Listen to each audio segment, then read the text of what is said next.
Hello, everybody. Tonight we read from James 2 and from Proverbs 19, getting to the end of November. And, In the end of the Bible. right. Look at that. Almost done. All right, so in James, I like that first half, like the first segment. It's talking about the rich man and the poor man when they come inside the congregation, or whatever, and not to treat them impartially. Well, first because it's just wrong, and second of all, wealth can change like in a second. So 1 minute somebody could be on top of the world. Like we were driving somewhere like to some appointment. It doesn't matter, but we were driving to some appointment and we were passing like this graveyard. It was so vast. Like it was how many? It was like how many acres would you say?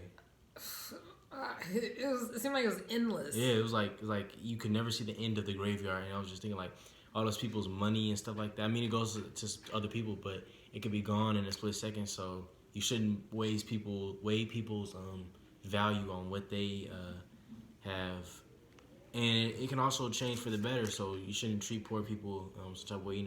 Anything can happen. They could get a good job, or they could just be a good person. So don't count them out, and you never know what happens, so it's not good to judge people you see asking for money on the street. Sure, they might have blew it all on heroin or something, but they also might have like been in a hurricane or something and haven't gotten money or whatever. So just show kindness to people. Amen. And in verse 5 of chapter 2, it talks about, hath not, there's a question. It says, hath not God chosen the poor of this world rich in faith? So that's where we want to put our wealth and resources, in what we believe, what we look forward to, the promises of God, and heirs of the kingdom which he hath promised to them that love him. And another version says, listen, brothers and sisters, my dear ones, God choose poor people in the world to become rich in faith and to receive the kingdom that he promised to those who love him. And that's even the kingdom while we're here on earth. So let's not look down, because those are the Lord's chosen, and he wants to show his strength through them, strength through the weak ones, his riches through the poor ones. So we should love our neighbor. We should love whoever it is. And that's in verse 8. What spoke to me especially in this chapter was the last verse.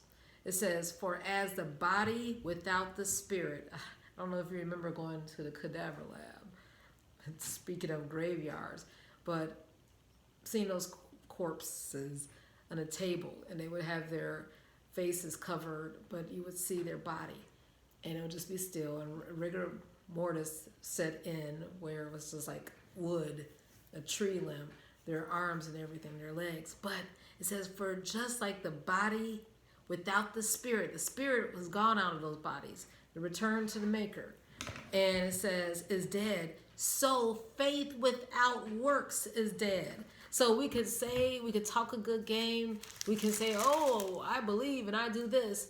But without backing it up with what the Lord wants us to do, no effect. It's just like the stiffening of that limb.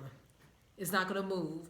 And faith should be moving mountains. It should be moving situations. We should be able to say to that hill, that contraption, that tree, that mountain, be thou cast into the sea, right?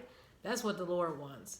So in Proverbs 19, what are we to do? Because faith without works is dead. Well, it said in verse 15, laziness throws one into a deep sleep, and an idle person will go hungry. That means that, it's slowful. You're just not doing anything with what God has given you. What do you have to say about that, son? Yeah, we was listening to this interview with Michael J. Fox, and just about like his Parkinson's disease and all the stuff that goes along with it, and how he's still being strong with it. But for people who do have what they what they need, like the ability to walk and see, use it, and don't take it for granted. Yeah, because in an instant, our situation can change, and we don't want to be caught lacking. But let's use our body, let's use every limb, every word for the glory of God, and let's just be busy doing His business. Have a wonderful evening.